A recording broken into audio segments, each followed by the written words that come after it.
Traveler, who are all these people? Friends of ours! Allow Paimon to introduce Xiangling, Guoba, and Kuching! Kuching? Of the Chishing? She's the, Hi. It's not that.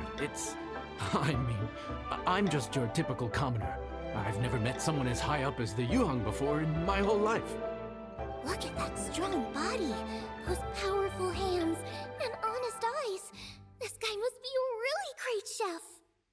So, is there something I can help you with? You've come a long way out to end up at Wangshu Inn. Let me fill you in. Ah, okay. I see. Legends claim that the Stove God once appeared at the Guili Assembly. As Wangshu Inn is the oldest extant building in this area, any historical texts from around these parts are likely to have ended up here. Is there a room in this inn for storing books? And if there is, do any of them mention the Stove God? Well, now that you mention it, we do have a fair few ancient texts here. I remember looking through an old recipe book once. I just need to remember where they're all stored. If you're happy to wait here for a few minutes, I'll go have a look right away. Oh, Traveler, there's something I need to discuss with you. What is it? We need to pay up or something? What? No, I wouldn't take your money. We're all friends here. I just wanted to ask if you had the time to make a satisfying salad for me. A satisfying salad? What for? Yeah, guy who hangs out on the roof terrace, you know? Good-looking fella, not too tall. Shh! Don't you think he can hear you? Oh, right. Yeah, maybe. Anyway, you know who I mean. The boss told me to take care of him, but this guy, let me tell you, he is one tough nut to crack. He usually turns his nose up at everything that isn't almond tofu.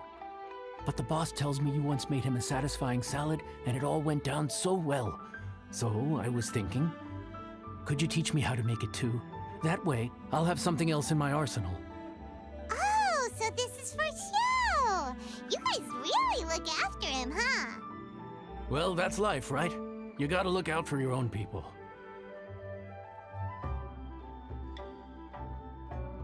All right then, wait right here. I'll be just 1 minute. Clock is ticking! 59, 58... Sorry for the trouble, Traveler. Okay. Here you are. Thank you ever so much. While Kuching's reading her book, let's make that satisfying salad. Xiangling, what are you gonna do? I'd love to come watch too, but I don't want to get in the way, so I'll just stay here with Kuching. Okay, shall we go then? Go ahead and get started. I'll just watch from over here. I only need to watch you make it once to have it committed to memory. That should do it. Could it be true? What I've heard. All right, thanks for that. I think I've got it now. You got all the steps down, right? Of course. Don't forget, I am the best chef around these parts. Let's go see what Kuching and Xiangling are up to. Kuching! Xiangling! We're back! You finished cooking? Good timing. We finished our reading, too. And? Useful? Or no? Useful. There is a passage concerning the Stove God, and it's not what we were expecting. I quote, 60 miles to the northwest is the Guili Assembly. Many were settled there, where they hunted in groups, farmed the land, and made their living from what the soil yielded. When the Stove God descended, one god became many, all of which were the height of children. As does a star when it descends into the world, so the Stove God went out among the common folk and taught them to create fire.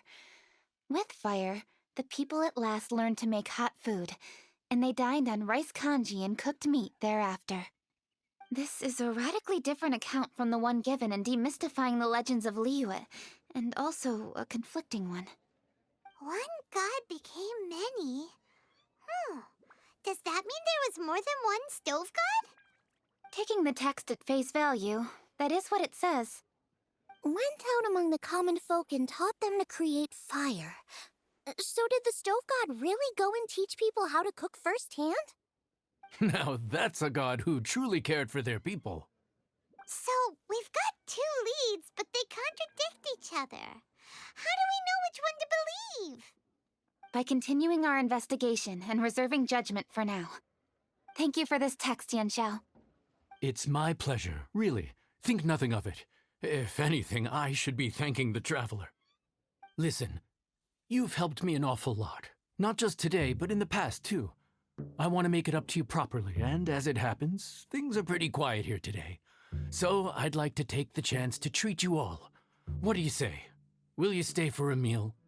Wow, he sure sounds confident in his cooking. I like that. Confidence is one of the best ingredients a chef can have. I really want to try his cooking. I say we take him up on his offer. It's hard to refuse a generous offer like that. Yes, I think we can fit this in. Yanxiao, we await your culinary creations with great anticipation. I won't disappoint.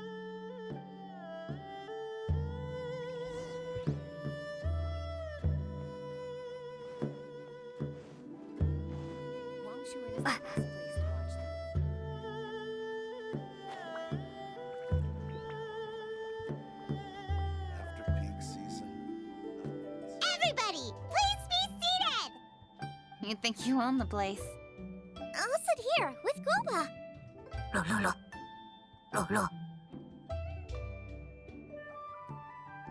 Here we are. That's everything you ordered. It all smells amazing. I think I've met my fellow finalist. It smells beautiful. Strange. I never would have guessed that such a gifted chef worked here. This inn isn't particularly known for its food. Everyone likes a good meal, whether they're staying the night or just stopping by for a bite. We call it an inn, but the fact is it's much more than that. We have to cater to all aspects of daily life to make this a true home away from home. Please enjoy your meal at your leisure. I should get back to work now. Yanxiao, are you taking part in this year's Masterful Chefs? Huh? You too? Yep, I've signed up already, and I've got my eyes on the prize. Your cooking's delicious, Yanxiao. I'm really looking forward to seeing you in the final. Huh. Interesting. All right. I'll see you there. What was that? Some kind of power move? No, it seemed more sportsmanlike than that. Yep, he's a really talented chef. His food was excellent, and it showed he has a level-headed personality. That's the kind of chef that could be a match for me. I haven't had any competitive cooking experience since my cook-off with Brooke in Springvale.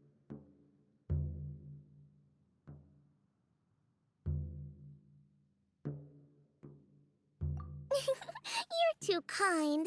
Guoba, what are you doing? Guoba's eating the... Those were Kuching's! How could you steal them while she wasn't looking? Oh, my golden shrimp balls. Huh? You ate every last one? Oh, Guoba, we've been through this. When we're with friends, you gotta be on your best behavior, okay? I'm so sorry, Kuching. I promise I'll make it up to you. What's the big deal? We can just get another plate. After all, it's Yanxiao's treat today. It's not the same, though. The moment's gone. Sure, you can eat something else, but you can never go back and change the feeling of despair as your food is snatched away from right under your nose. The dining experience is a trinity of emotion, food, and atmosphere, and you've got to have all three to make it work. I have to say, now that you mention it, that is a very accurate appraisal of the situation. I'm gonna make it up to you, Kuching. Is there anything you want to eat? Anything at all. Whatever it is, I'll make it for you. I don't have high hopes for this, but equally I don't want her feeling guilty. Okay, I'll let her do this for me. If you insist, there is one dish that perhaps you could try making for me. It's an old recipe from my grandfather's notes. No problem. May I see it? I'll get it to you when we're back in Liyue Harbor. Traveler, have you finished eating? Before we do anything else, let's head back to Liyue Harbor. I need to fetch something.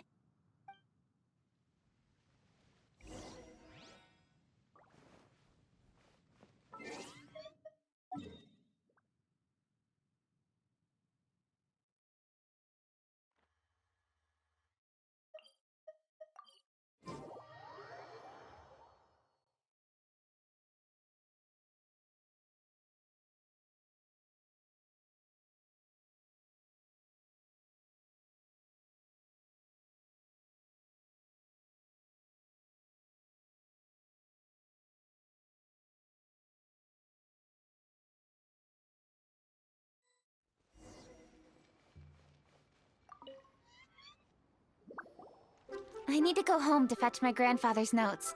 Let's meet at Wanmin Restaurant later. Great! I'll go get everything ready. Traveler, what about you?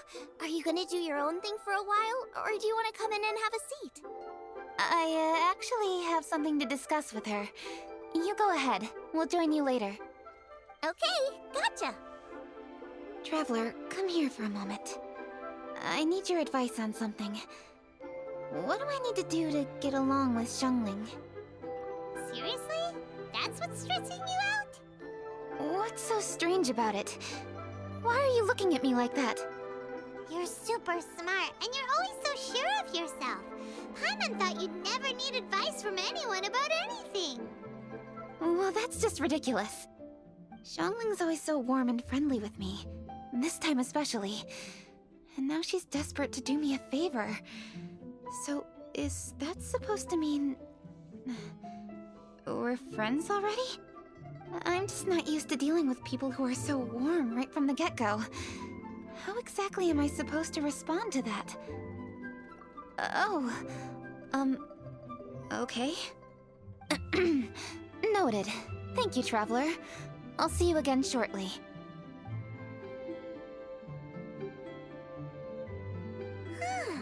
What's making Kuching so self-conscious? Paimon thought nobody would be able to get under her skin.